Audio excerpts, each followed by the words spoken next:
Right. That was the whole. Yeah.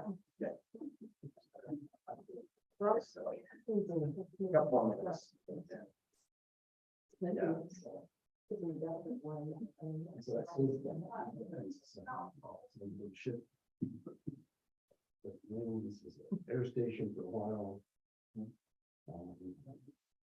Are you ready to use it? Air station for 5 years and a half, 5 years back and down.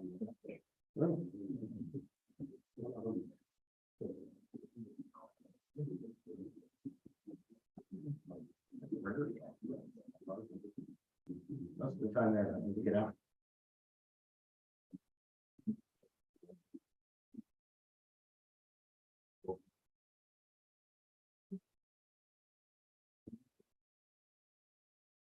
I've seen, oh yeah, they're on.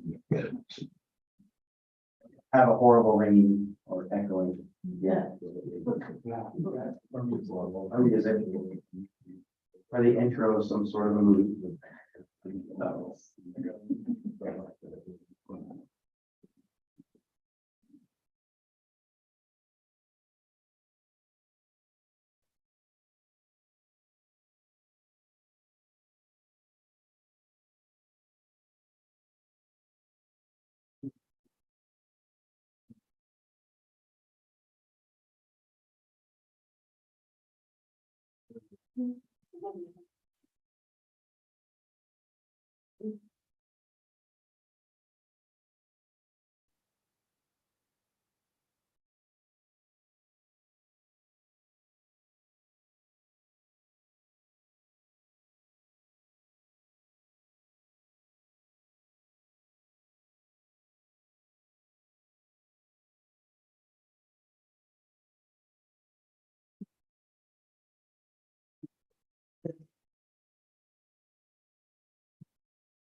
Let's go.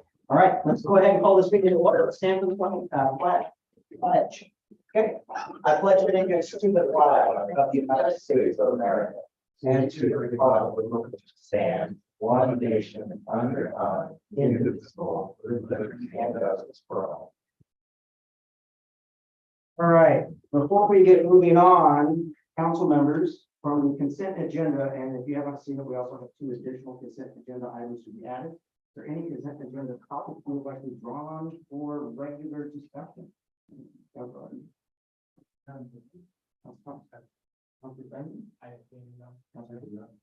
keep consent agenda as is. Okay, first topic of order will be the calendar of ordinances. City Administrator Sean White talking about ordinance number 3812023, ordinance amending Hubbard's Municipal Code to add chapter 12.20 camping on city property and right of way. Now we've got this is something that is also being referred to before, so it's probably the reason that anything we need to add on that one before we go through the motions to read. Yeah, Mayor, councilors, this is really the ordinance required by the governor's office to address camping by individuals and the requirements of storing private property or personal property of those individuals. There have been no significant changes since the initial review a couple months ago. Okay. Any additional questions that might be from council before we move on? It's a law, right? It is. Okay, yeah. Basically, we have to, this is for the city to become in compliance with the New Orleans state law. So with that, we have an ordinance. We'll go through the motion to read by title, but we'll need motions and seconds. Make motion to read by title only for first reading. Second that. Okay, we will go ahead and read ordinance number 3812023, an ordinance amending the Hubbard Municipal Code to add chapter 12.20 camping on city property and rights of way. Make a motion to read by title only for second reading. I second that. Okay, we have a motion and a second. Ordinance number 3812023, an ordinance amending the Hubbard Municipal Code to add chapter 12.20 camping on city property and rights of way. So with that, we'll go ahead on. I'll make a motion for us to adopt the ordinance. I'll second. Okay, we have a motion and a second. All those in favor say aye. Aye. All those opposed say nay. Okay, ordinance or motion carries successfully unanimously. Okay, we'll move on to the next one. Ordinance number 382-2023, an ordinance amending the Hubbard Municipal Code to add chapter 15.11, driveway design and construction standards, and amending ordinance 306-2009, the City of Hubbard Public Works Department design and construction standards. On this one, Sean, anything additional on this here? Yeah, Mayor, Counselor, so this is the first time you've seen this ordinance. We did have some conversations previously during council meetings, one during exec session and then one in regular meeting. And so this ordinance addresses the vague language that is currently in the Hubbard design and construction standards as it relates to driveway and ADA standards. Staff intends to update the design and construction standards for Hubbard. However, to ensure that we're in compliance and we maintain standards throughout Hubbard, we would like to have council adopt the Marion County Public Works engineering standards for driveways and ADA. Okay, and this is covering the apron approaches within the right of way, sidewalks, et cetera. Aprons, sidewalks, the standard width and requirements for needs to lead to a garage or a carport. There are certain width requirements for single car, double car, and even a 3-car garage or a 2-car garage with an RV pad. On this particular one, questions from council? I have no questions. You have a question? I do not. Okay, then let's go ahead and move forward then. Can I get a motion to read by title? I make a motion to read by title. A second? I'll second. We have a motion and a second. Ordinance number 382-2023, an ordinance amending the Hubbard Municipal Code to add chapter 15.11 driveway design and construction standards and amending ordinance 306-2009, the Hubbard, City of Hubbard Public Works Department design and construction standards. I make a motion to read by title only for second reading. I second that. Okay, we have a motion and a second. Ordinance number 382-2023, an ordinance amending the Hubbard Municipal Code to add chapter 15.11 driveway design and construction standards and amending ordinance 306-2009, the City of Hubbard City of Hubbard Public Works Department design and construction standards. I'll make a motion that we go ahead and adopt the ordinance. Second. Okay, all those in favor of adoption, say aye. Aye. All those opposed, say nay. Okay, ordinance passes unanimously. Okay, with that, we will move on. Next one, appearance of interested citizens or minded citizens. We have 3 minutes for each citizen to come up and speak. Do we have any interested citizens that would like to come up and speak?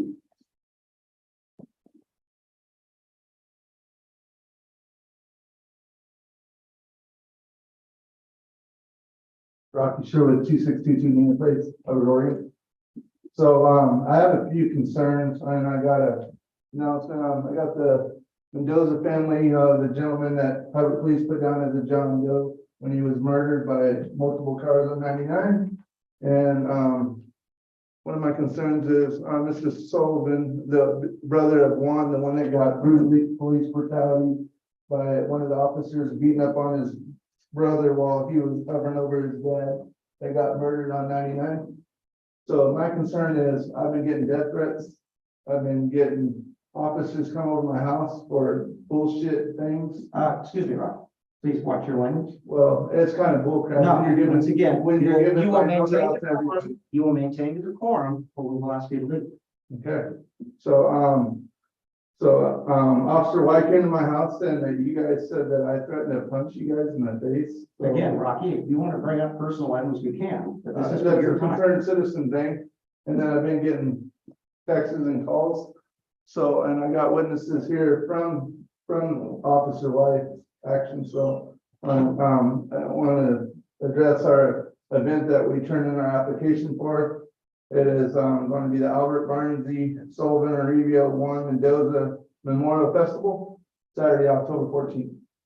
At Barnsey Park, that's what we turned our application in for. We already got the group insurance sponsored by Justin Stearns, and, everything's going good. We got entertainment from Temecula Community College, festival dancers, and we got Copperidge coming back to play concert for the community. So, anybody got any questions? We have an agenda topic for the permit discussion anyhow. That's all I got.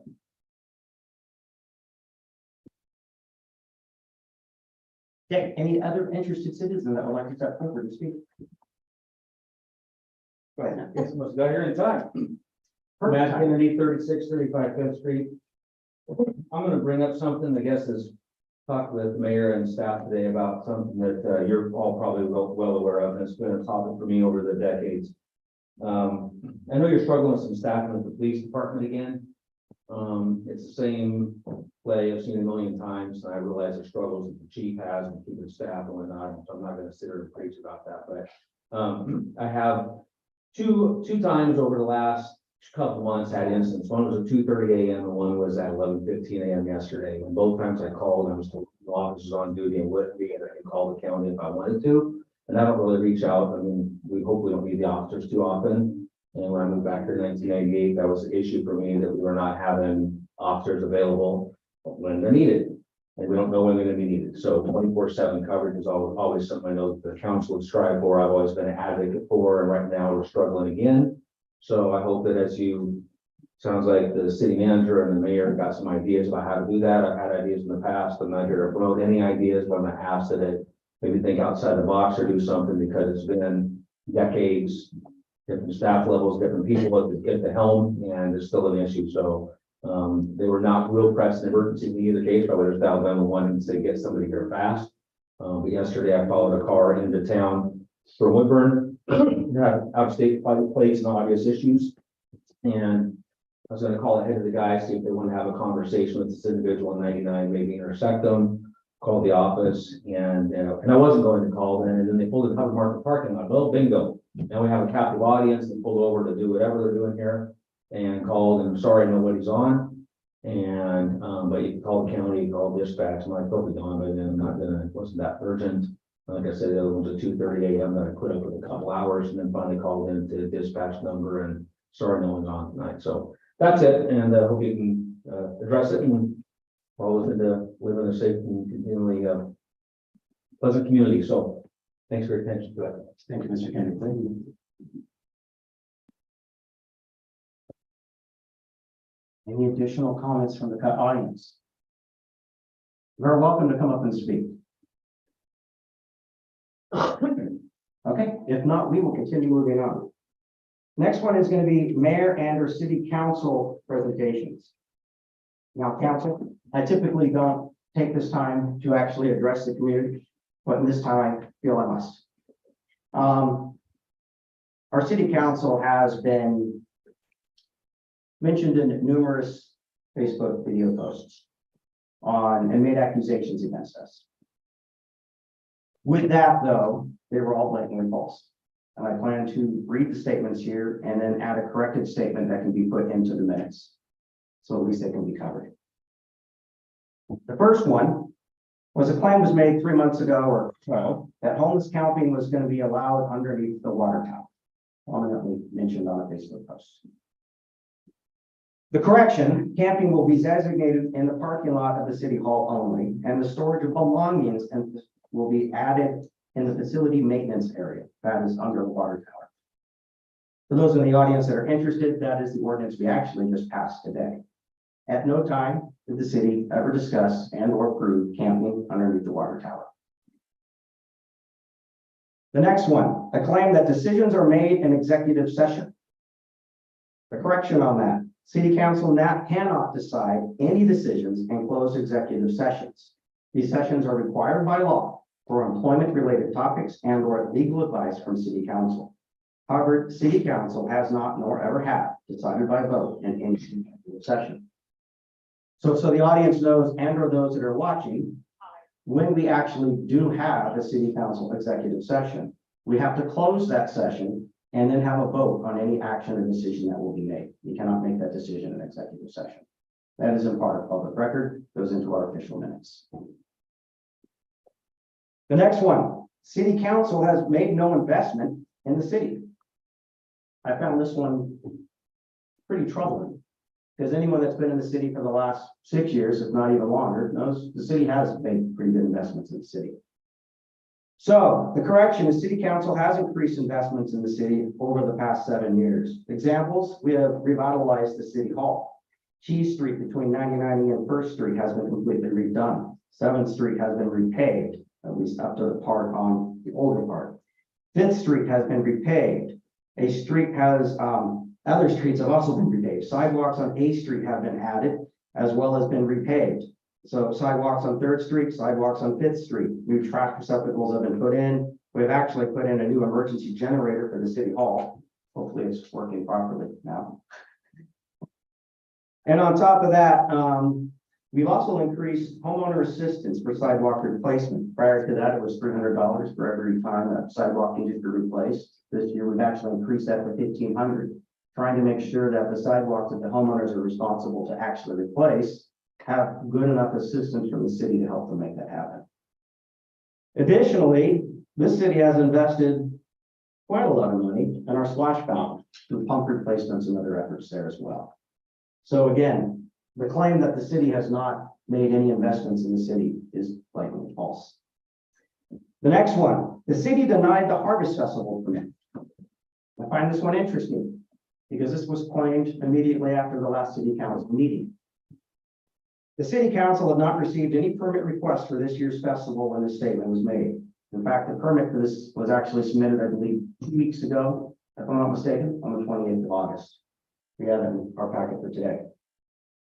Now, the list of additional claims that are made online, someone can make them all they want. It's freedom of speech. You can say what you want. But we will continue to correct them here in this meeting every time they are made. So freedom of speech allows anyone to say what they want, but it does not allow them to be free of the consequences of having them corrected in a public meeting. I'm not going to delve into the additional topics that have been brought up already. I don't think they bring any value to a city council meeting or the business that we need to conduct. My goal here is to keep the decorum of the meeting, keep it professional, and allow us to keep moving forward with discussions. Any questions, council? Okay, so beyond that, that is all I have for the mayor section and or update. Any other council presentations? Thank you. I don't have any. I don't have any. Okay, wonderful. Let's go ahead and move on then. Next one, topic 5, approval of Rocky Sherwood Barnsey Park use and special event applications for October 14th, 2023, from 12 to 9 p.m. and request to waive the $20 special event application fee. So, Mr. Sherwood, would you like to come forward and discuss your permit list?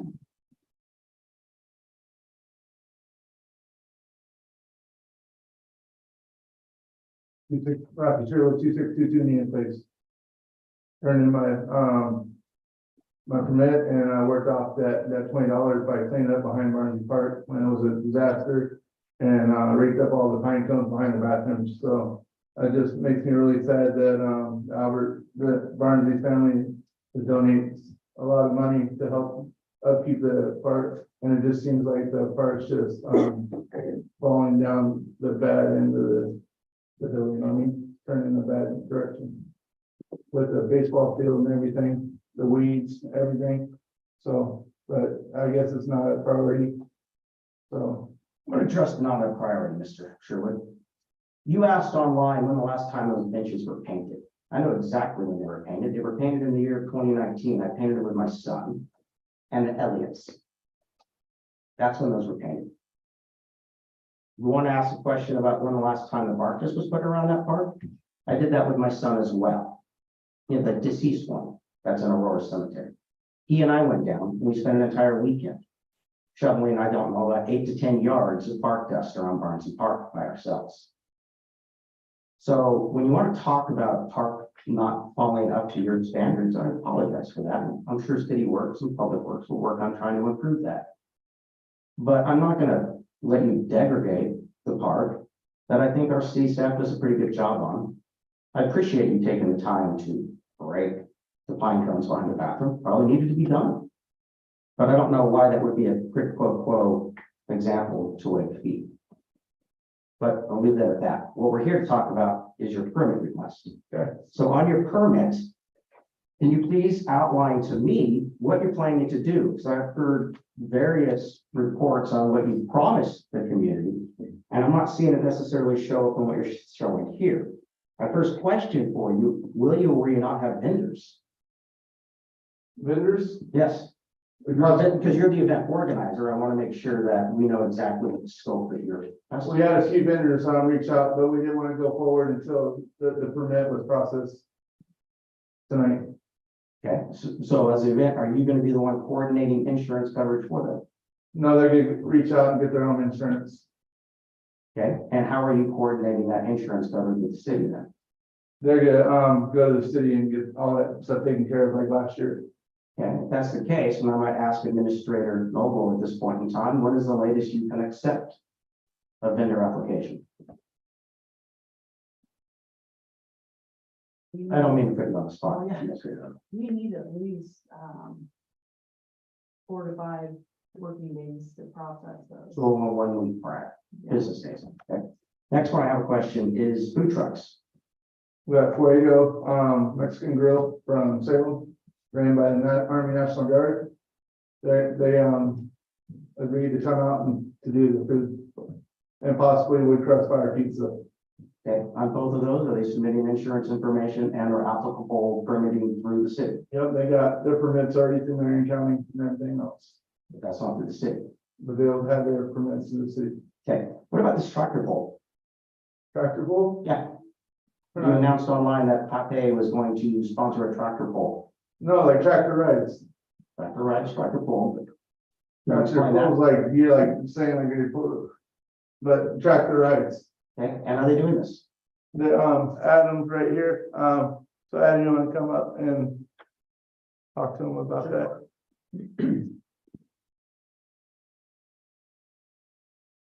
Alan Cozera, 2782 Nina Place.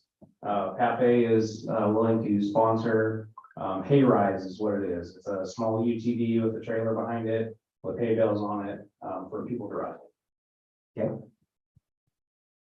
the park facilitate that, Mike? I would be concerned about it rotting up the grass. If the driver was not careful, that part, because it is sprinkled every other day, is a little bit on the weak side. It's not real weak's not a good term for it. The grass is easily removed. We drive our truck across it, and yes, it'll leave grass. Was it the park?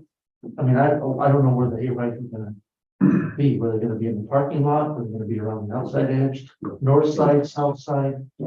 Yeah, they we're planning to be in between the fields. No, in the parking area? No, in the grass area. And is there any certain weight requirement that if it's under a certain amount, that would be allowed? That's hard to say because we do leave cracks. We drive them with a half-ton pickup. Okay. Yeah, the vehicle that would be used if allowed is under 1,000 pounds. Do we know, okay, right, Mr. White. Yeah, so one thing that I want to be very careful of too is the irrigation out there, so it's not going to be able to handle a lot of weight.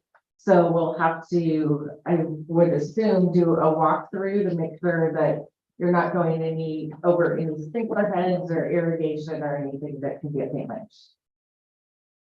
Is there any memorial markers?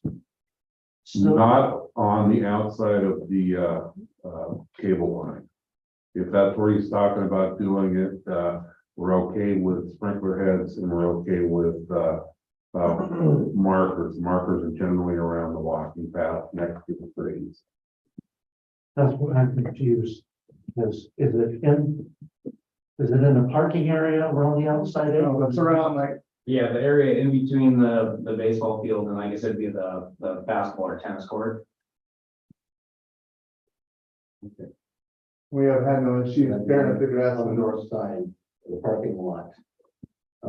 We got your base, softball field there, and then there's a gap, and then you got the skate park down there, but skate park and tennis courts. Okay, yeah. Sorry, be in that area. So it's gotta be the outside All the way back to the tennis court, there's actually talking about doing between the softball field and the tennis courts is a pretty good size area. I don't know what the sprinkler situation is there. I don't know what the church situation is in that area. If it's between the two, what they're talking about. Right.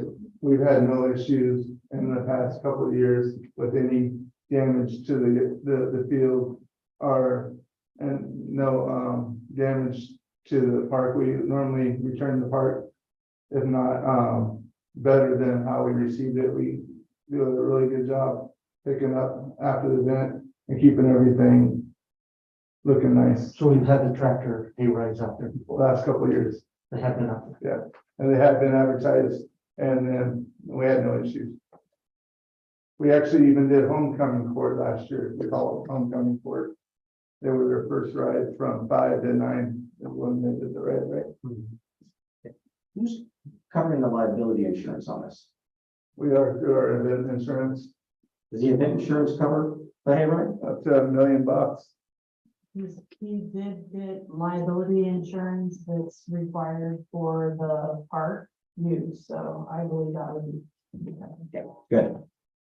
Go-karts. I heard go-karts. Are you having go-karts or what? No, me and, Rich, we're, putting together a thing Yes. for Hubbard, building a couple of tractors. We're gonna be racing them, setting them at the pavilion. And we're gonna be, working with, underprivileged kids to give them an opportunity to work with us with the lawnmowers and help us get them ready for race day, to help them transition out of McLaren and kind of a ministry for the community to help these kids give them a little bit of hope. But that's not gonna be this. This ain't gonna be at this event. How are you gonna do your electrical? Electrical, Yeah. we did generators and we ran a couple cords before from the room by the bathrooms. Thanks for Okay, that. Yeah, Pape is donating light towers and mobile generators for power. Okay, good. Participation rate, you put down 85% local. well, they're mostly local, like most of our crowd is from Hubbard, for the exception of a small percentage from Jervis and Woburn. We invited them as well to bring them all together to bring communities together as one.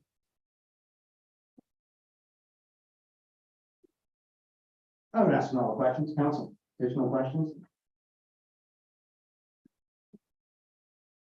Is there a map anywhere of where all this is going to be, where the food vendors, where's the location of On the back everything? of the page. It's on there. Pretty big. So basically, Councilman Thomas, I'll give you a layout of the property like you asked. So, around the barriers, right behind the backstop of the softball field, where, like the cables and stuff, right? The parking that goes along behind the backstop, Councilman Aldrich. So we normally line up the food trucks in that area. Like as you pull in the Barnsley Park, the walkway there, that goes around, like directed over by the women's restroom, that little path right there that runs up against the fence. That's where, Copper Ridge had their backs, set up right there. Xfinity set up their photo booth right at the end of those cables. So, and just to let you guys know that to take this into consideration, that we've been doing these events not for self-pleasure, but for the community. One way that we could go out and minister to the community members and give it all ages event and try to cater to all the cultures, you know what I mean? I don't get paid to put these events on. I spend a lot out of my own pocket as a donation to our community, because I feel that these events, they do create good relationships. I have a question for staff. This map, is this acceptable for your understanding of what's going to be at the event? No, not really. Thank you. We'd like to have a little more detail. Thank you. This permit would be issued to Mr. Sherwood. Right. So if there's a neighbor that has an issue, if for some reason people trespass in the neighbor's property or something, he would know that he'd be the person responsible, correct? If there was an issue came up, you would be there on site Yeah, and ready. and then I'll talk to the neighbor with the complaint, and then I'll make sure, everybody's polite as they come in and out. Nobody parks at the, Barnsley Park, for the exception of the Barnsley family. They plan on having another family reunion come flying in for that event. And, the Revio family will be there honoring their fallen dad and their sister that deceased, earlier this year. We addressed security as an issue for this event. Is the city of Hubbard providing services, or is there outside security for this event? We've never had issues with any kind of, I think the question was, is the city of Hubbard providing services for security, or are you hiring outside security? we're not hiring outside, and then we'll have the National Guard there. So you won't have the city of Hubbard providing services and will not have security. We won't have the city of Hubbard providing services. And then, so you won't have outside security either. No. So you'll have no security. We won't need security. So the answer is you won't have security? Yeah. Okay, thank you. I'm still kind of looking at this map here. So you got the entrance over here, you got the dance floor over here. When you go in the Barnsley Park, on the north side, which is the left-hand side, you got that softball field, and you got the tennis courts way down. Okay, and that's where the tractor, the lines are gonna be, the hay rides are gonna be, correct? So Just beyond that. they'll start over by, the baseball field, like on On the north, the, on the yeah, left side. and then circle around past the, Okay. And then on the right side, you got where the restrooms are at, which is the south side. That's where your food vendors are gonna be at. they'll be lined up along the barrier, the cables. Yeah, on the right south Yeah. side. Okay. Just trying to get this arranged in my mind. Yeah. So what would the hours of this hayride be? 5 to 9. So in the evening, when you're gonna have light stanchions up The whole park will be lit up. in the park, or potentially there's gonna be kids running around. My concern would be driving a tractor full of kids with kids in the evening hours. As you can probably understand, that could be a little unsettling. We wouldn't want anybody to get hit. I know during parades, we ask parents to really watch their kids while tractors go by, fire trucks go by, because of the liability. So that would be, something I would be a little concerned about, just because it's the evening hours, darker earlier. What have Yeah, I agree. I have two little ones at home as well, so I completely understand. With the light plants do put out a decent amount of light, we could limit the hours for the hay rides as well. That could be a possibility.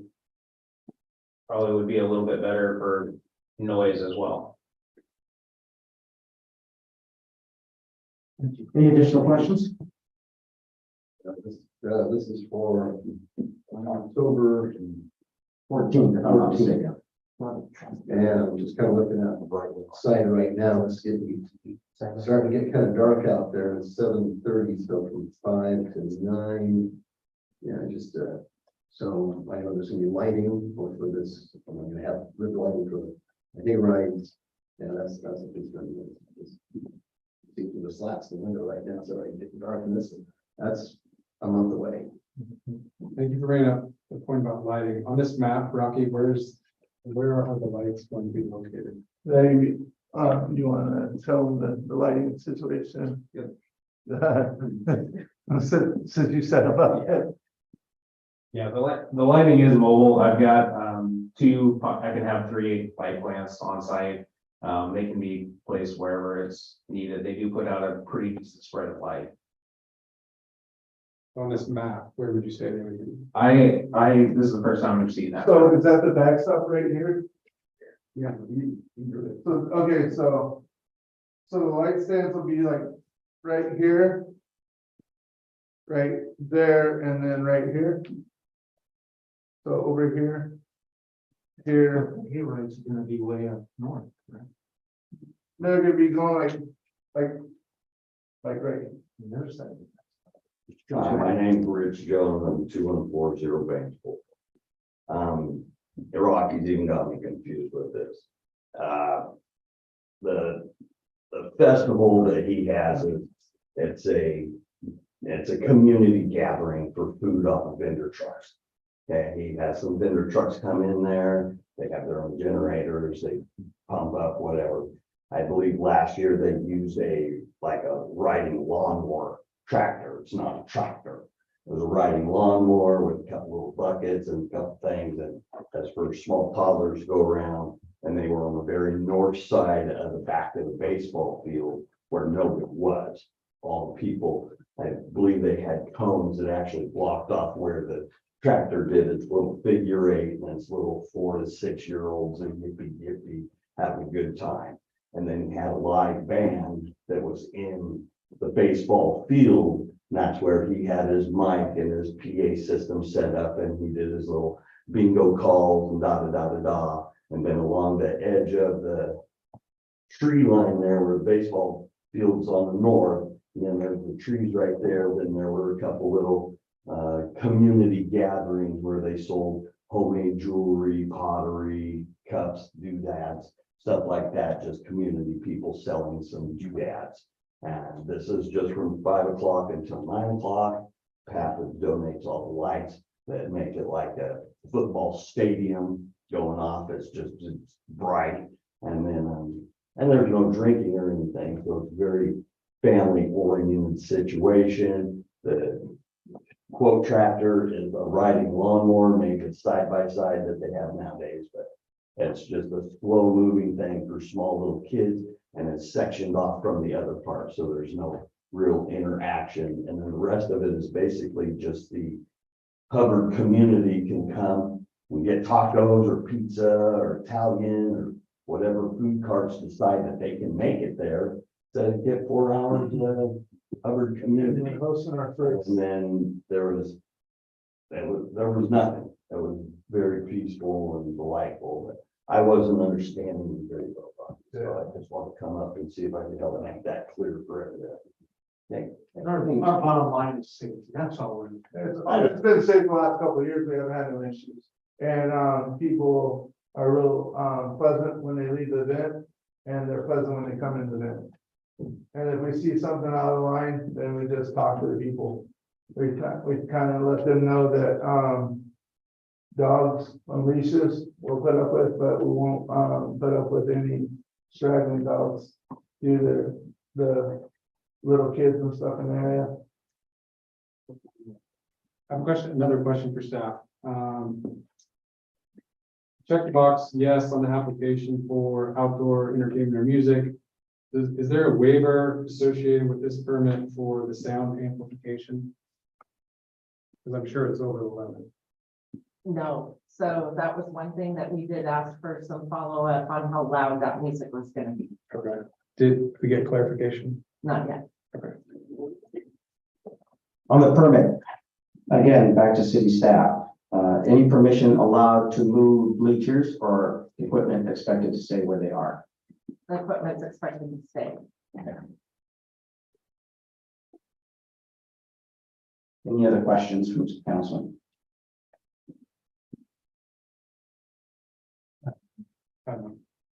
Councilor Stoner? Councilor Young? Okay, thank you, Rodney. So in terms of the permit approval, we'll have to make a motion and approve for it. It is coming to city council. I will be abstaining from this vote. I do not want my opinion to be biased. I'll hand it over to council president. Oh, I'm just gonna say if there were any more discussion. Yes, that is allowed as well. I was just curious of the things mentioned and discussion with staff, if there are some things we need clarification on before maybe we move forward with this. Specifically around placement and this map, we heard concern from staff that this is not adequate for staff. I have concerns around security. And then I think we still need clarification on sound amplification. So I think there are still some outstanding issues that we might need to have clarification on before moving forward. Councilor Thomas, is it possible that the proponents or opponents from the audience speak after the applicant? Why not? I'm gonna hand it over to Councilor Rogers. Good point. Is there anybody in the audience that wishes to speak on behalf of this? I'm Warren Newkirk, 176 or 25 Pinnacle Road, Hubbard, Oregon.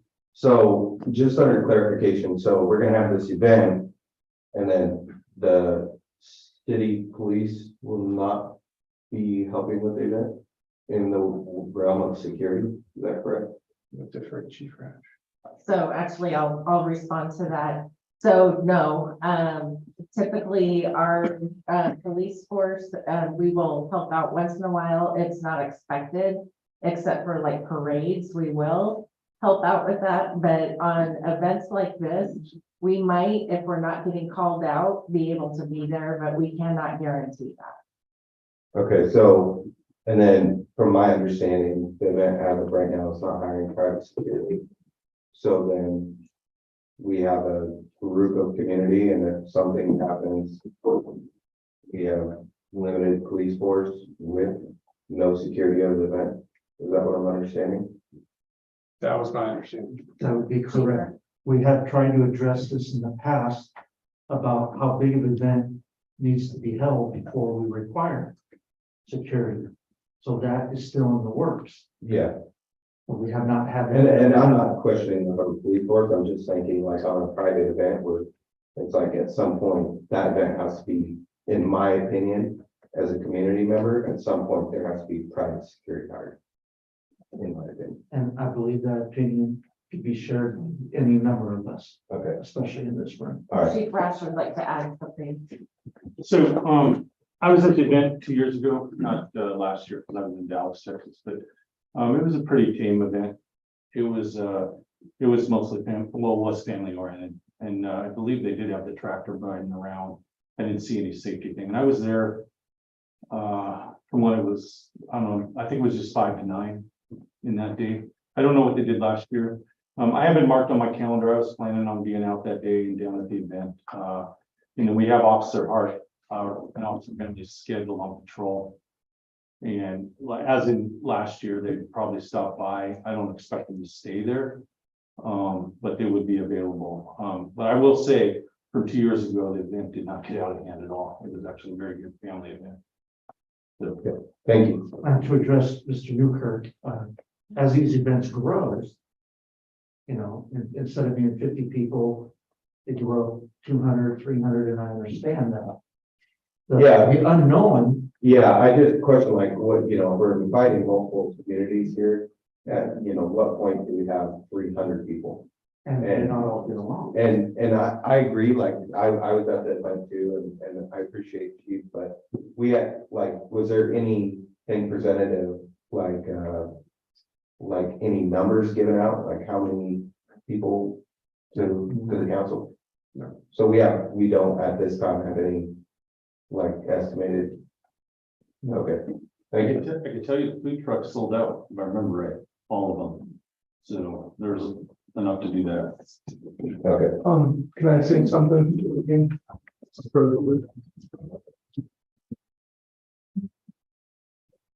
So in regards to security, I have a quick, to want to respond to that. You guys gave your police officers, you had like 5 different agencies at the hot festival and that's alcohol. And then we had people intoxicated walking all over our community of Hubbard without no lights. Okay, that event is different, only because we anticipate hundreds, if not thousands of people for that. And we have adequate time to prepare and bring in extra resources and to make sure people in the middle of summer, when it's warm out, have a place to go. It's not as family oriented as your event. So we're not questioning the fact that there's not security there, but we just don't want to see an issue at some point in time where this becomes big and we do have an issue. That's what we're trying to alleviate. Yeah, we won't have an issue. If it does become an issue, we'll take care of it. How many people are you expecting to come? Let's see, how much would you say last couple of years? Maybe 500, give or take? Tops, not even that? Maybe 250, 300, but that's not at once. Just come in. A lot of times they just get their face painted, get some food, and they leave. We don't, and some people like to come out and do the date night and do dancing with Cop Ridge. I mean, like I said, And for the audience, our permit process is pretty simple. It's the same permit if you were having a family reunion at the downtown city park at Splash Fountain. If you had 100 of your family members, or we do a harvest festival out at Barn at this park. and we got private you want to say private security? I can act as a security guard. We're licensed in the state of Oregon to be a private security guard. Do we have to be licensed to be Yes, a in security? Oregon, you would have to be considered licensed through BPSST as a private security. That's how all securities at, say, the Fiesta in Woodburn or any of those other events that go on there, licensed through DPSST. But to keep us on track, I think we've got the security question pretty well handled and understood. I want to make sure, as Mr. Kennedy pointed out, we have an opportunity to bring additional audience members that would like to speak. Does that answer what? Yeah. Is anybody else wish to speak? Mr. Kennedy? I'm not a proponent or an opponent of this event, but I want to kind of say this about the use of the park. It's a public park, it's for public use. This is a named event.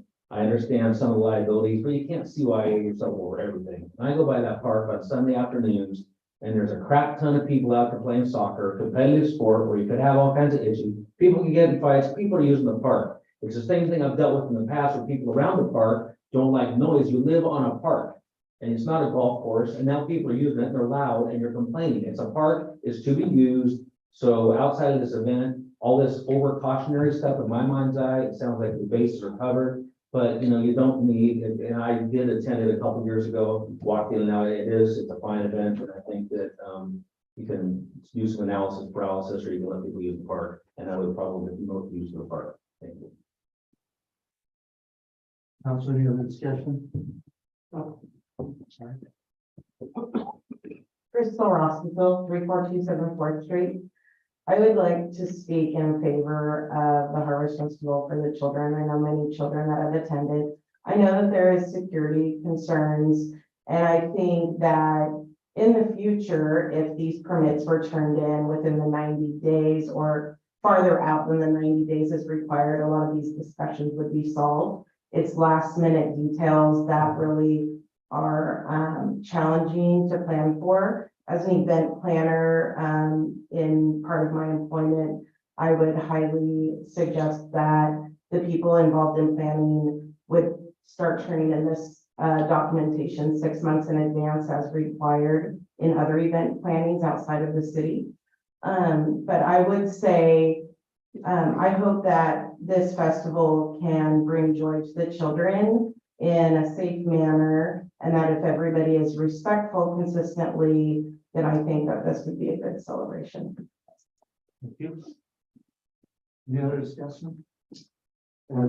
So what I'd kind of like to see myself is, maybe this year, give us an accurate head count. If it gets approved, so that way we know, even a close estimate, if there are 150 people, or 250 people. I know it's kind of difficult to do. Maybe go to the vendors and say, how many sandwiches did you serve, or something like that, some way to try and get a good guesstimate of how many people there are. What's kind of difficult, Councilman, I work 40 plus hours a week. And when I first started the events during the pandemic, I was laid off. And so I had lots of time to plan and everything else. But I'm trying to to keep these events going as annual events. And so, So maybe if you have somebody of your events team, you know, would be a good idea that we have them, they can help me out and generate us some numbers. So that way we can see, you know, growth or whatever. Can I just ask one question? Is there an amount of security person per 100 people? That's a standard, is it? We 200 persons? don't have an answer right now, because that's something that We have. We to could have- look for next year, so that we could put something together going forward. Yeah. If there's 500 people, maybe you need 2 guards or something like that. Thanks. we're not opposed, we want to work with the city, so. So I'm just, something, that if it gets approved tonight, just something to maybe come back to us, you know, in December with or something like that. November, maybe a little bit more detail of a map on how things will be set up. This is a little on the rough side. It's just kind of a little light sketch, and so that way, you know, we know where the tractor, the hayride is actually gonna be. We're talking about at least a 1,000-pound tractor to pull it. And work with Public Works on where it's actually gonna be at for turf stability and, you know, water. I know you've had it in the past, haven't had any issues, but you still might want to just kind of go with Public Works and say, okay, the turf is bad over here, it's too soft, it's too thin, maybe you should do it over there, tighten it. So that way we're not damaging the field that we have. I know, again, I realize in the past having many issues. I just want to make sure we're not going to generate some this year because we've had an exceptionally dry summer. So. Had one really good rain this summer. So those are just my concerns, and they're not insurmountable at this point. So that's where I'm at with that. Thank you, Councilman Allen. I mean, we could, you know, approve this pending, you know, the planning commission does that regularly. But if they approve it pending these conditions be met. So that's, just throw that out. Is there anybody else from the audience wish to speak in favor or against? Not seeing any staff. If we approve this permit based upon the last few items that you're requesting, may you have a motion to accept the permit as stated with the caveat that noise. Council President, so one thing that I'd like to recommend is give staff an opportunity to work with Rocky on these items and get a real clear map lined out. We can report back on October 10th meeting, which is prior to his event. And then if there's any more questions or doubt by council, at that point, we can have a conversation. I would recommend approval of the permit though. Will approve tonight. I'll make a motion to approve Rocky Sherwood Barnsley Park use and special events application for October 14th, 2023 from noon to 9 p.m. and request to waive the $20 special event application fee. I make a second. All those in favor signify by saying aye. Aye. Aye. Opposed, same sign. Hearing none, motion passes. One abstain. And one abstain.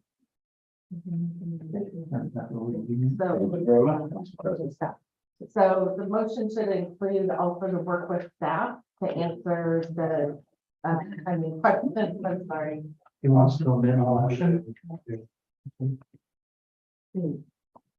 Okay, so make a motion to approve Rocky Sherwood Barnsley Park use and special events application for October 14th, 2023 from noon to 9 p.m. and request to waive this $20 special event application fee and to work with city staff as directed by Administrator Wade.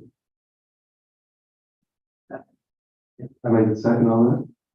All those in favor signify by saying aye. Aye. Aye. Opposed, same sign. Hearing none, motion passes with one abstain. And the $20 waivers because we do feel it's a good community event.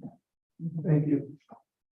I'll turn it back over to Mayor Ross. Thank you very much, Council President.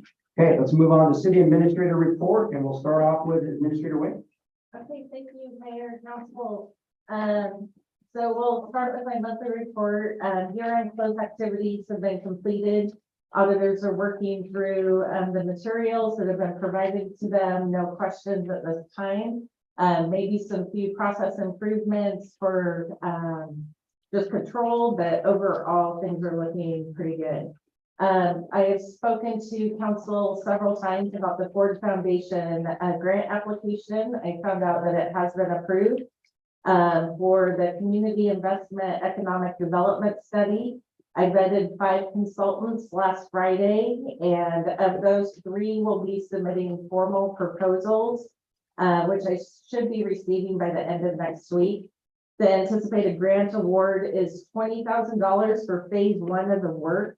Phase 1 will include visioning, which will include community engagement, outreach, surveys, conversations with stakeholders, and really, what does the community want? What do we want Hubbard to look like as we go into the future as far as more retail, grocery stores, health clinics, beautification, that kind of stuff. So it's really looking at what is the future of Hubbard. The proposals, once selected, and the grant award will be brought back to council once things are finalized for approval. So at this point, there's no decision points, but that will be coming back to council for final approval or further direction to staff. Additionally, the North Marion Tourism Collaborative received a grant from Travel Oregon to fund shuttles for the Oktoberfest on September 15th and 16th. The shuttles will run from Portland, Woodburn, Salem, and Silverton. The cost is $5 for closer. So when we talk about Salem and Portland, those are the $15 tickets. Silverton and Woodburn are the $5 tickets. Well, I thought they were money making. I thought it was $5 to get out, $15 to get back. Maybe the driver would want that. So the schedules and the ability to purchase tickets is on the Mount Angel Oktoberfest website, and we've shared those links on our website as well as our Facebook page. There is a late addition to your council packet, and there's a letter of support for the mayor to sign for a Travel Oregon grant application. And this grant will be used for a project to create itineraries and promote our cultural and culinary activities throughout our region. So there will be multiple restaurants in our area that will be listed in what we call this digital booth, and it's really promoting through internet and advertising our local businesses. So we have submitted a letter of support requesting the mayor to sign that so that Hubbard can participate in this grant application. So that will be addressed further down the agenda. Additionally, staff has included the administrative procedures for the City of Hubbard Klozinski Volunteer of the Year Award Program, which I'm very excited to have implemented. While the administrative procedures do not require council approval, if council has any edits or comments, I'd be happy to discuss those. No, I was actually very happy to see item 3 underneath the eligibility, the second section, elected officials. Thank you. Very well read. Absolutely. And then also we have the North Marion Business Service Providers. So this is a different group than the North Marion Tourism Collaborative. So this group is really a strong partnership between our local businesses and the chambers, so both from Silverton and Woodburn, and then different cities throughout our region. We work together to develop what is the missing piece of our businesses. So we are partnering and putting on a resource fair in October. So October 17th from 9 to noon at the Woodburn Temecula campus. We will be setting up and help supporting individuals that want to start a business or grow their business. There will be financial services available. Secretary of State is going to be there, Department of Revenue, Economic Development. So there's going to be a lot of resources there. And then we also are holding it on Thursday, October 9th at the Brooks Temecula campus. And that's an evening one from 5 to 8. So there are flyers that have been completed just like very recently this week. They are in English and Spanish, and I have shared those with council, and there's copies available if anyone's interested in seeing those. I also met with Amoresco, which is an energy efficiency firm. We had some conversations about some nonprofits that focus on wastewater and provide support to small companies to develop projects and then also help seek funding, so grant opportunities. This work by the nonprofits is done at no cost. And so I'm going to be working with Public Works to see if there's any opportunity to seek their assistance in some of our projects. And then lastly, on my report, the regional administrators lunch that we hold once a month that has all the city managers and administrators from across basically Salem North up through basically where Aurora is the last city in the area that attends. And we were discussing staffing issues, particularly in law enforcement. We had a lot of conversations about how do we recruit, how do we retain, what does that look like? We're going to start coming up with some strategies and plans.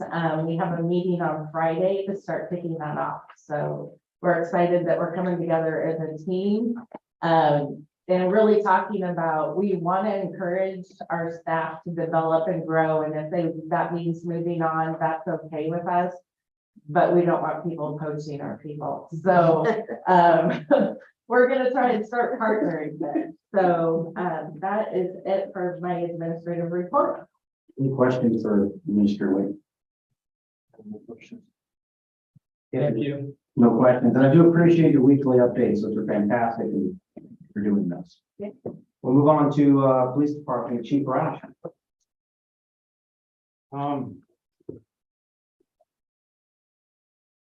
So addressing the personnel issues, I think I've talked before, law enforcement across the country short. It's yes, we're operating at 3 when we should be at 6. Or we're at 4, but we're one officer's leaving at the end of this month, so it's going on to a different agency. But it's hard across here in Oregon to recruit officers for everybody. I have the chief's meeting tomorrow morning. Sheriff's office last month was down 26. Mount Angel's down 2. We're down, we'll be down 2. And Silverton's down 4 or 5. Woodburn is been hiring like crazy, is down 2, and they're like one of the top paid in the state. So there's a lot of factors why it's down. Everybody knows, you know, it all started in 2020 or 2019, COVID, right? It's, you name it, dude. And, you know, a lot of people don't want to do this job right now. And then we factor in that other cities have more resources so they can pay a little better or a lot better. And when you have that with opportunity, it's very hard to retain people. But I know we've hired good people because they're at other agencies succeeding. So we've done a good job hiring people. It's just very hard to retain them. And hopefully we can come up, what we need is a recession. All the government jobs will shrink up. So, but I'm always available. I think everyone was that. And I'm leaving tomorrow. Officer Bentley has stepped up to be on call for the city. So if there is something where he needs to respond, he's available the next 2 nights until I get back to town on Friday. So we do have it covered. We try to staff where the most calls and most activity is, and that's I'm here during day shift most of the time, and then officers are working kind of a swing grade, not so much graveyard right now, but we're we're trying to staff more, so. It's gonna be a while. One of the big factors, and I can't remember if we talked about this or not, is the police academy. They are still backlogged and they just got approval. The governor just signed a bill to fund it. And they're doing it for the first time. The academy is built on 40-person classes. They're going 60-person classes, trying to get the backlog. We don't know how that's gonna look because they're having problems hiring people. You need people to train. And when you're training recruits at 20 at a time on firearms, you need 10 people there. Right, it's safety and all that. Training on driving fast like UVOC or emergency vehicle operation. Usually have 2 students per UVOC instructor, and they're just not getting the personnel down there to instruct. And then we talk about scenario-based training where we're put in situations where we have to make decisions. You have to have the bad guys or not the bad guys per se, but maybe someone in crisis. We try to train on everything you can think of. It's up to that. That takes personnel. So we're not sure, but we have Officer Hart's going to be our first person going to a 60-person academy in November. That's the first one they roll out. I do have a kid in background. I'm kind of trying to pace it, the time it so we can get him in the next academy, which is December. Because with that, when we only have 3 of us to train, it's hard to maneuver that too. So there's a lot of factors, and it's not just our agency; it is wide. So. Chief, today there's some good news there to say, so the backlog on training, I mean, there's a lot of applicants going into this. A lot of, you said first, like, that nobody really, there's a lack of people who do Yes. this job, but they are getting a lot of applications. Yeah, academies are filling up at 40, and they said if they stayed at the 40-person academies, they're about Tim, when did you get hired? July? 5 months, right? 5 months to get them in. The director from the police academy said if they stay at the same pace, they will be a year behind. State law. That's a huge backlog, Mr. Kennedy. So it's good that there's a lot of people going in, but they can't get them out. Yeah, they can't get them out, and also there's still not enough applicants at the end of the day. It was Yeah. undersized to begin with. And there's, oh shoot, I lost my train of thought here. Okay, that's fast, but the other thing is a person who's been to the academy is so valuable. And agencies know that, because then they could hire somebody which has happened to the last 3 officers we had. They don't have to send them to the academy. And the drainage on the agencies. Unfortunately, they tried to do a fix called the coaching law. And that was, certain pay. A year is 100% down to 33% the 3rd year. The agencies don't care, they'll just pay it because they're down, so they're saving salary. And they're already trained. And they're already trained, yeah. So it's unfortunate. It's, I think when Chief Dryden was here, the 6 of them were here together. At least 6 years together, and that's stability. And we just unfortunately haven't had that since I've been here. And it's just because of the times in law enforcement. I think you're seeing it, and the teachers are having it too. Teachers in the schools are having the same issue. Yeah, we're in the same boat. Yeah, so, and firemen never seem to be in that. Okay, with that, any questions for Chief Rashford or any additional updates you want to provide, Chief? No, I got the report there and we can move on. Next, we did have a shots fired. I know people, it was actually ours. Unfortunately, we didn't have any on. Sheriff's office came out, didn't find anything, and then Sergeant Anderson followed up the next day, and we don't know if it was an actual shots fired or something else. Still impressive, 249 calls for service last month. You guys aren't slowing down. No, and then the guys, as I tell you all the time, they're active, they're out doing stuff. So. Any additional questions for Chief Rashford before we move on? I just appreciate the fact that Woodburn comes and assists Hubbard, and Hubbard's doing a great job of assisting Woodburn. So, we got somewhat of a, Woodburn can't be there for all of our calls, but it does seem like when there's a hot call, Woodburn has been assisting, even though it's outside of their tax base. But I think they have a good working relationship, and we should appreciate that. Yep. And there's good reciprocation between both, so. I Mr. Senator? just wanted to say, I appreciate seeing you guys all the time. So thank you for all the patrolling, and you are definitely very active. So thank you.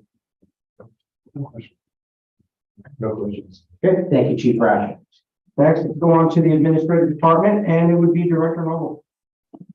to jump on down to the comprehensive plan update, we are now, or they are now available as a technical assistance grant, and that is part of the add-on to the agenda is the start of this process and the letter of support for that technical assistant grant application. As well, the add-on, as Administrator Wade reported on earlier, is that digital booth program, letter of support as well. I don't have anything further to add unless you have any questions. No, just great job identifying that general fund technical assistance grant. So we were kind of hoping for that. Yes. So. Any questions from city council? I just have one thing, just kind of curious, when it comes to the building permits, how long do those stay on this list? And until it's completed? This list is permanent. The permanent list, so these are permanent. What I'm reporting on are applications that have been submitted. Okay, I'm looking from June 8th, 2021, October 5th, 2021. I just kind of wondered if those ever fall off. So there's like several pages before this. This is the most current, so that you guys can Filter down. The most current of the 2023. They will never fall off. It's a permanent record. Okay. Just printing out the last pages. Okay. Yes. Any additional questions? If there's none, let's go ahead and move on to the Public Works Department. Okay, the first thing I've got for you is unfortunately yesterday, we had a operator error and one of the digesters overfilled. And we lost about 10,000 gallons of treated sludge out into the back area. Some of it made it into the creek, I assume about 2,500 gallons. And the incident was caused by a training error. We're training a new guy getting put on the schedule for on-call. And he's been doing it for a couple of weeks now, and we got a little bit complacent and didn't follow him down to make sure that he had turned that valve off. So a follow-up on that, then a question. This is the second discharge we've had. The first one wasn't enough for us to report for DEQ, correct?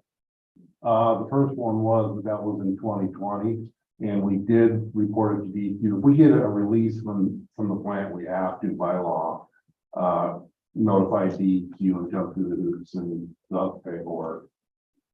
So yeah, the first one, which was in 2020, yes, we notified DEQ.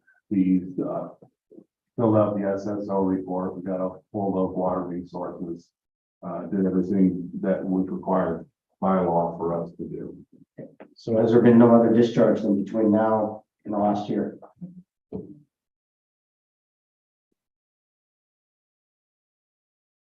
Oh, yeah, Very small. We didn't have to report.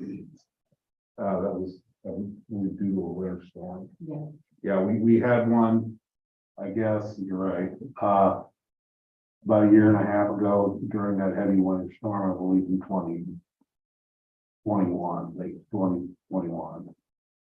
But that was because it was over the duration of a 5-year storm, DEQ let us not have to report on that one. A question for you, follow up then. Is there a reason we can't put this digester on some sort of an automated valve? That's something we're looking into with the upgrades. But unfortunately, it's, after the one in 2020, I put a couple of alarms into digester number 1. We haven't been able to use digester number 1 for about 7 months because we've been having pump problems. So this one was digester number 2. And up until yesterday, we haven't had a problem. So when will the creek be safe? So waiting. When I put the posting on, I gave it 2 weeks, but How long, 2 weeks? yeah. But in reality, it's probably already been cleaned up because it's carried down the creek, and other than a little bit of residual along the bank lines with the foliage, which will easily take up the nitrogen in those things. So I think 2 weeks is about a good amount of time. I don't know if anybody was down to the creek. It's supposed to be hot this weekend. And that creek's not a creek, kind of, wading in anyway. I've been down to several times over the years. I guess my biggest concern on this one is I want to make sure that we're learning from it, obviously. Want to make sure that we don't see user error be the reason this happens again. Yes, I agree, and it was a learning tool for us. We pulled in the crew and we discussed it. And I think everybody's aware at this point that there is a reason why we address these things. What happened with the new hire was that he was finishing this up, but he had other things that he wanted to do and he just got distracted. We monopolize the questions of Councilor Rogers and the questions from council. I have one. The Barnsley Park entrance water leak update, it says it was, additional evaluation has taken place, the leak has been repaired. Is there, a little more detail on that? Did we put a valve in there? Did we No. turn it off, or how was that repaired? It's kind of, since it's been brought up to by facilities. What basically happened there is we had a leaking gate valve that had been covered up. Nobody knew it was there. I'm sure it shut off for the restrooms. So we dug it up. We shut the water down, pulled the valve out, took out the gate part of it, put the top of the valve back on and put a cap on top of where the handle came out, and that took care of the issue. Okay, that's just quick, easy, simple fix. Yeah. No more handling, just water close. Or just basically turning into a piece of pipe on a valve we didn't know existed to begin with. Okay, And just a reminder, council, make sure you lean into that mic so they can hear us back there. I'm sorry. Thank you very much. Councilor Rogers, you had a follow. I need to remind me, what's the status on the fire hydrant? We talked about it. We're getting around to it, as soon as the mowing's done and the park's calmed down. We've got, the splash mountain turned off.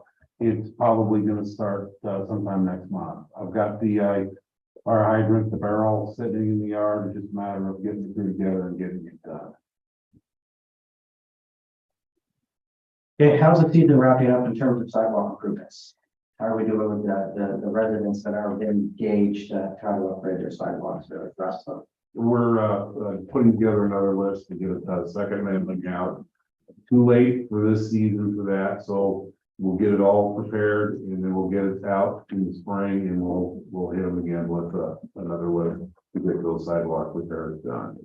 Question, for the ones that are severely damaged, should we as a city be blocking them off? And I don't mean to pick on one, but there is one right next to my house that I see people trip on all the time. Yes, probably, but then what that tends to do is it forces people out into the street. They're already going there. Yeah, Okay, just want to make sure that we just keep on top of that. How did we do in terms of exhausting the funds that we put in there for the initial budget from the previous year? Did we use it all up, or was there leftover? there was some left over. Okay. I'd have to look up and give you the actual. I don't need it now because I didn't prep you for that question, but I'm just curious, maybe next year we could try to extinguish the fund until every sidewalk we know that needs repairs will be repaired. Good. I had a couple things. I know when I haven't lived in town very long, when I first moved in, the creek had a big sign saying there was possibly sewage in it. So it does concern me. So I just glad that you're using it as a learning opportunity, but I do think it's something we need to really prioritize. Another thing, I'd like to know what the conferences you're going to be attending. Because the title of it's confusing. It's the OAWU Operator Conference, and that OAWU stands for Oregon Association of Water Utilities. Like many professions, people in the water and wastewater field have to have continuing education units. And this one allows for me to go for 4 days and get all 20 that I need for both water and wastewater. Okay, I was just confused by the title. It looked like a casino operator's conference. Well, no. We don't have one. But I wanted to hear what it was for, so thank you. That sounds excellent. Yeah, just to follow up on that as well, they do the same thing, they have the mayor's conference down there as well, and they have a few other, that for some reason, they put a lot of city conferences out there. Spirit, look at Spirit Mountain. Branding, I guess. Just curious. Thank you. Remember, red over black. Right? 50-50 shot there, right? Okay, other than that, though, all joking aside, the sewage does concern me, so thank you for adjusting that. And for Administrator White being on top of that as well. Thank you for addressing the leak. And I'm very happy to see that from the Union Pacific standpoint, we are beginning to move forward on finally getting that crossing done. I did have a chance to chat with Administrator White before the meeting, and it doesn't sound like we're gonna get it done before the end of this build season, for lack of a better term. I'm just gonna hope that we can, see where it gets. Yeah, construction season pretty much is considered done the last day of October. And we don't assume or figure we're gonna get the paperwork all processed by that time. So it'll be early in the spring. So we have it in, we'll set up, get contractors ready to do what they need to do. However, before we can actually put the concrete down, the railroad has to come by and expand the crossing. They have to add a couple of sections at the crossing itself, so we can move the sidewalk further away from where the road is and where the arms come down. Any idea when they're gonna do that, or is that just completely up in the air 2026.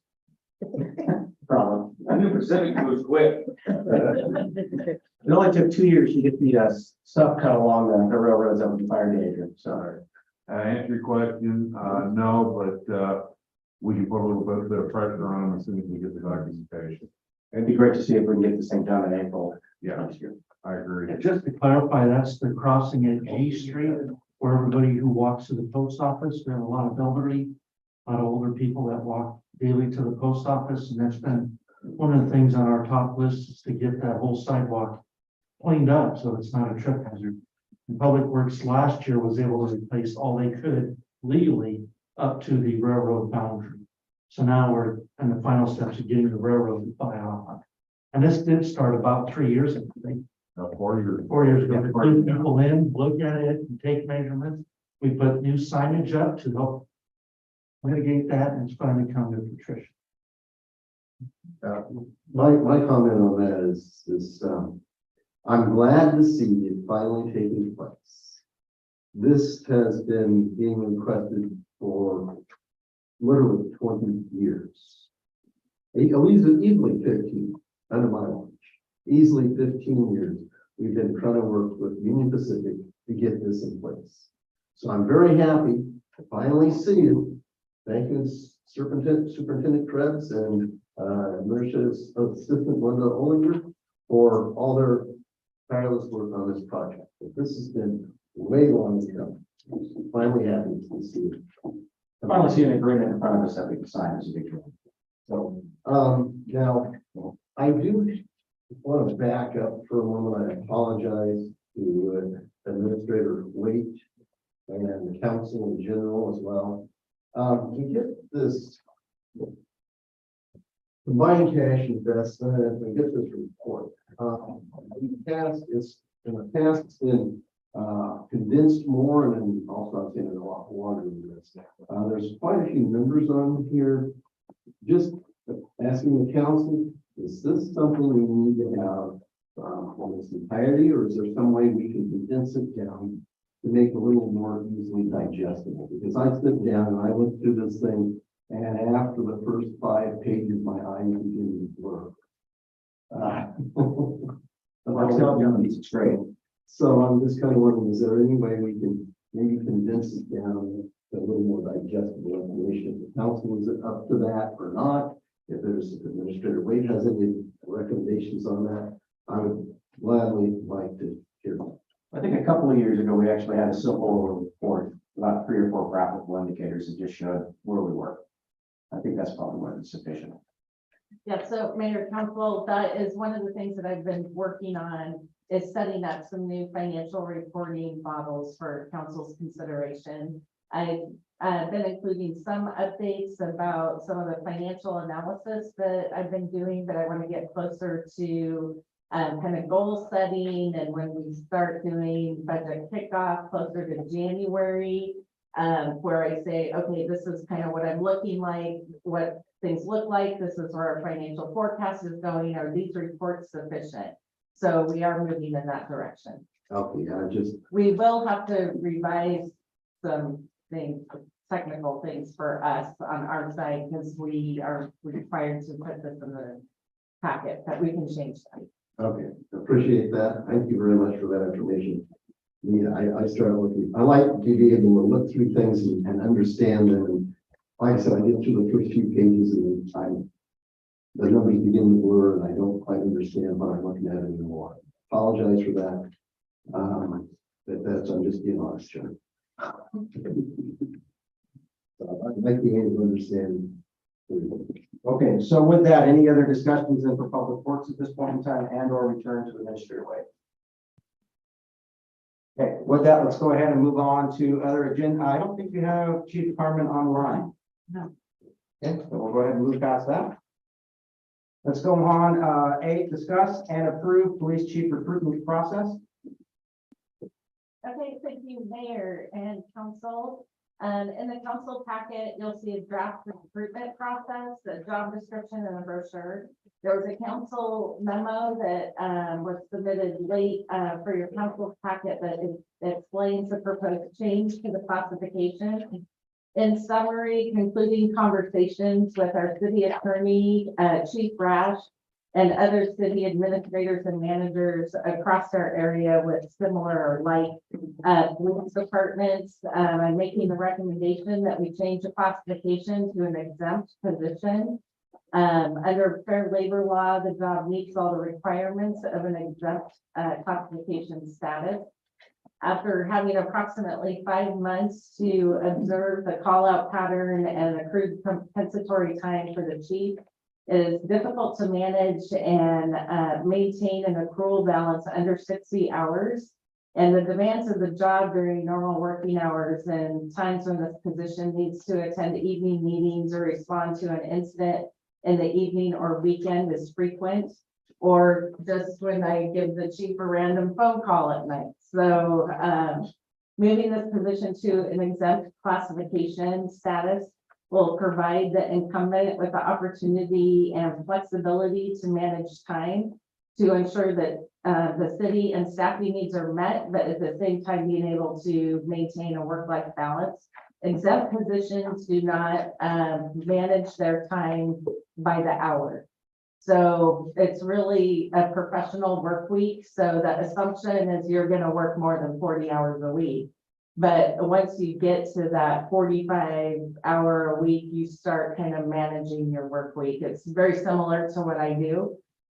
So right now I work the 10 hours Monday through Thursday and Friday. But I manage my time differently. As far as there might be a time I have a dentist appointment, I leave early, I don't record sick leave for that. So that's basically what I'm asking for this position, to be reclassified to an exempt classification position. Question on that, does that match what other departments are doing?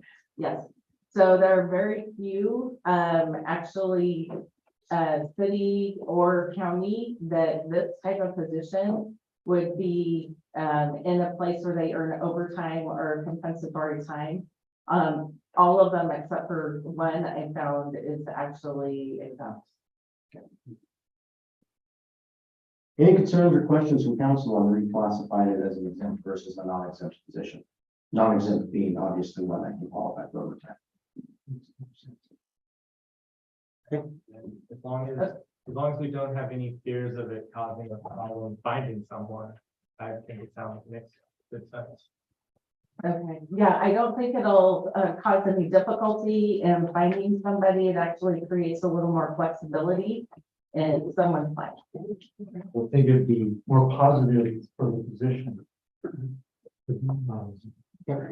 So you need a motion? Yes. Yes. I make a motion, we. Well, anyone can touch it.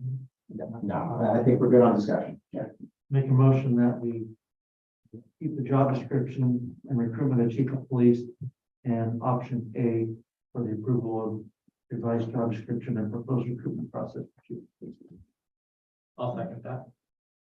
Wait, 1 second before we move on now. The discussion to approve the police chief recruitment process, the A is a resolution 767. So we're going to need to make sure that we actually call that one out.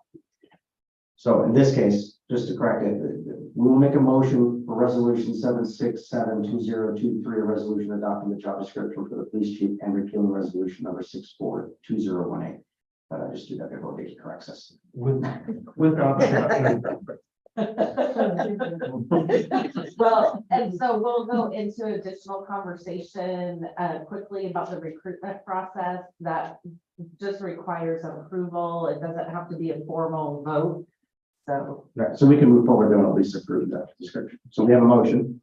Second that motion? Motion a second. All those in favor, please say aye. Aye. All those opposed, say nay. Okay, that's okay. unanimous.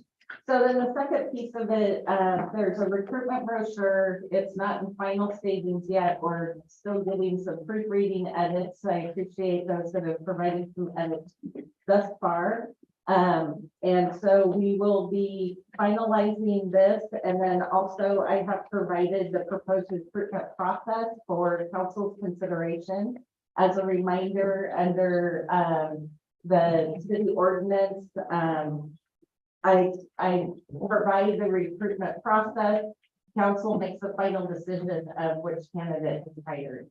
So I wanted to make sure that I ran this past council, that you approve of the process. And then I also have a recruitment video that I would like to show that I'm going to be presenting to the Chamber of Commerce to help with the recruitment process, and then also sharing on our website, and it kind of highlights Hubbard and who we are in the community. I do want to emphasize this is draft. Can we pause real quick? Oh. Sorry. So this is still a draft form. There's some transition in this video when it goes from one scene to another that has this weird light. We're getting rid of that. So ignore that piece, just enjoy the video, and then I want your feedback. Did you use our city airplane? Charter. We drove.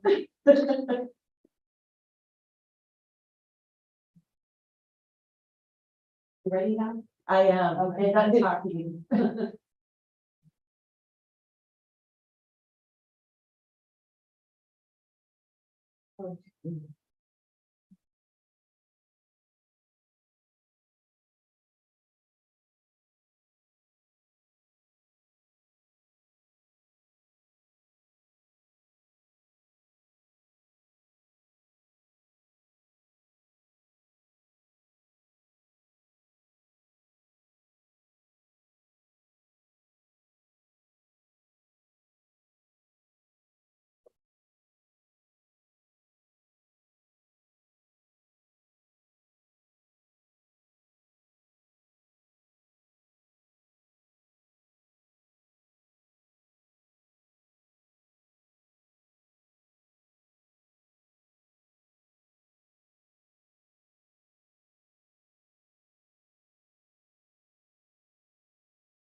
Nice. Give me goosebumps. We still have a little bit of work, but I wanted to share that and to make sure that council was aware that that was going to be part of our recruiting tool. And we can watch it again. I think it's a great way to gain excitement on what you're trying to do. No, I don't want to. So at this point, I really just need council approval to move forward with the recruitment process as outlined or with comment. In the past, during the interviews, maybe not during the first round, but maybe even the second round, oftentimes we've seen community members have been invited to come in and participate, or at least sit on a panel as well. because it's important. We are looking for someone who is a community-oriented individual. Is that something that we could adjust? Absolutely. Mhm. And I am not suggesting them. I would assume that would be something, city leaders, in your case, your guys' role can figure out who would be good individuals to come and sit on that. Okay. And I already know a few people that are knocking on doors to apply for it, so that's even better.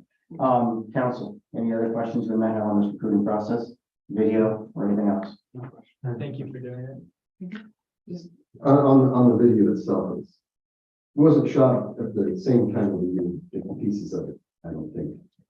Because when you're going downtown, the grass is really green, the rest of the shots, the grass is really brown. Something more constructive, so, and watching that, it's showing the city of Hubbard and showing current chief Rash, but I'm not quite sure what getting into the police vehicle and watching him drive away is.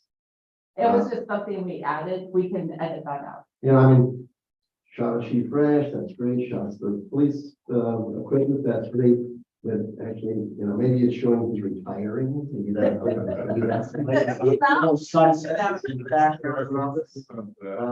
But I don't see where that is gonna draw somebody to apply to the city of Hubbard.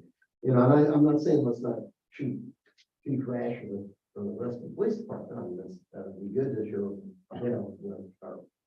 where the staff is coming to, or he or she is coming to serve with.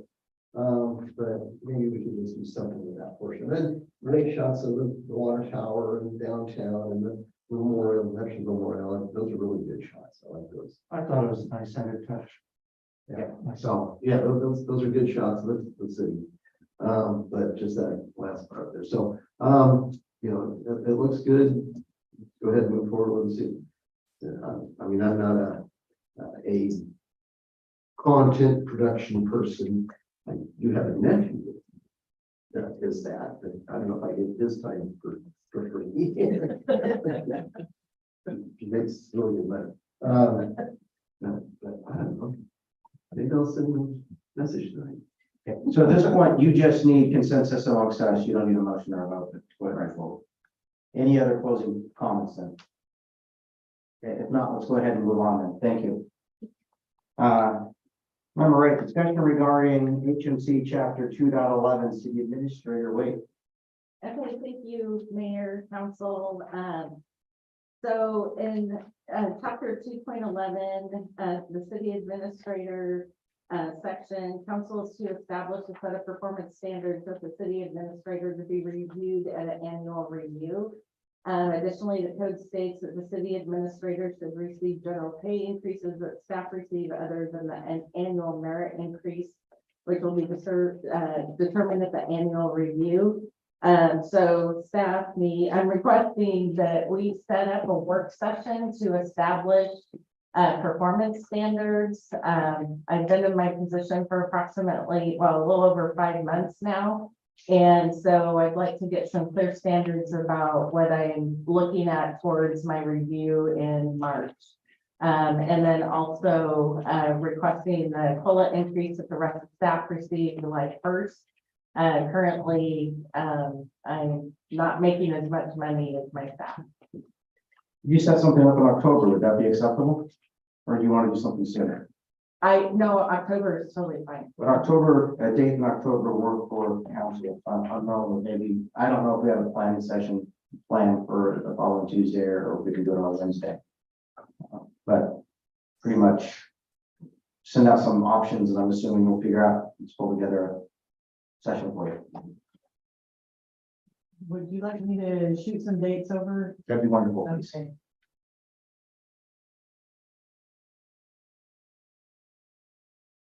Okay. Wonderful. Let's move on. Is there any other discussion on topic number 9 then before we move on? If not, Vicki, Director Noel, thank you. Let's go on to the consent agenda. We do have 2 items to add in, 6.1 and 6B1. I'm not sure what there's about to be that one. Let's go through. I'll read them as in order. A, approval of the meeting minutes, August 8th, 2023 City Council and August 22nd, 2023 Budget Committee. B, approval of the August 2023 check register report. C, accept and authorize city administrator Sean Wade to sign the Union Pacific Railroad crossing agreement for the G Street sidewalk project.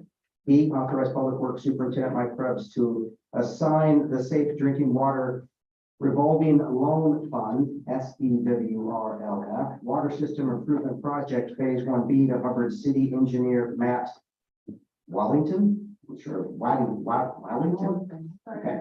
City Civil West Engineering Services Inc. is allowed in the personnel service agreement. Bless you. 6.1, approval of the letter of support for digital boost program and authorize the mayor to sign. 6B1 dot, approval of the letter of support for the technical assistance grant application and authorize the mayor to sign. Make a motion to approve consent agenda as amended. A second. All those in favor say aye. Aye. All those opposed say nay. Consent agenda passes unanimously. Agenda number 11, other city business. Is there any other city business, city council and or city staff? Mr. Mayor, could I Go ahead. approach? Go ahead and approach. Matt Kelly again, it's been a while since I've been here, so I got to get it all out. If I did my math correct, I think one of the staff might have crossed a milestone last week. I think Vicky might have been here a quarter of a decade now, so that's something if I speak knowledge, something like that, so. Like 25 25 years. Like 25 years, yeah, so.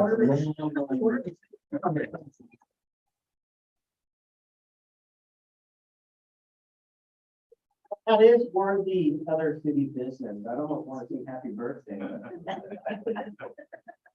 It's 30. Wow. All right. Well, thank you, Mr. Kennedy. Good one. Any other city business though? Yes, I need to get something clarified. Go ahead, clarify. And then we have Council Anderson one. Oh, I'm sorry, go ahead. I just want to, not that I want to beat a dead horse, but I want to remind everyone that the festival that we approved tonight is not a city function, nor should it be ever put out as a city function.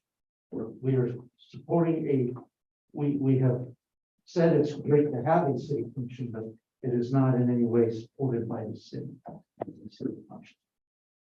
So, and the city is not sponsoring the event. But we appreciate a community event that brings people, supporters together.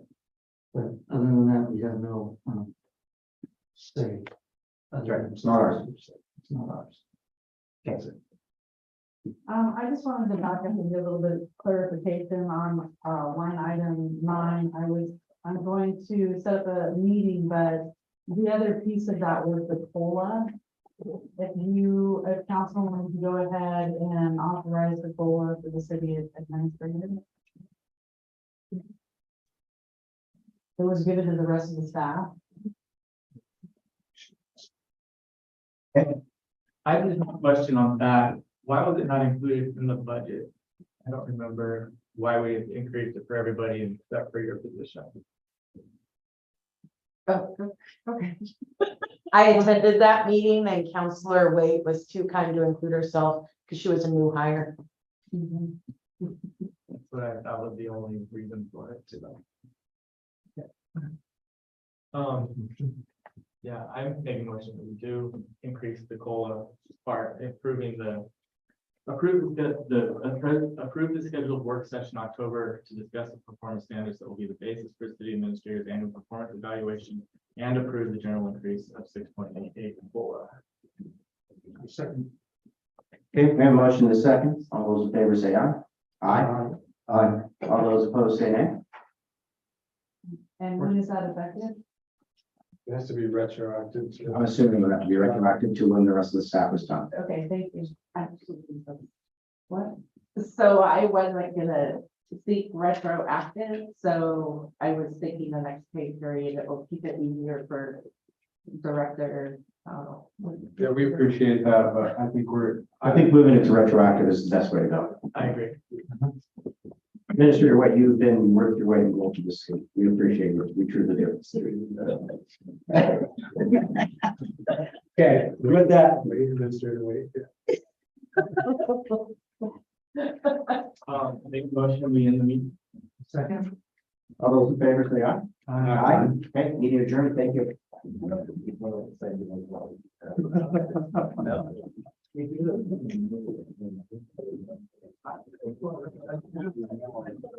Now, I hardly ever use this.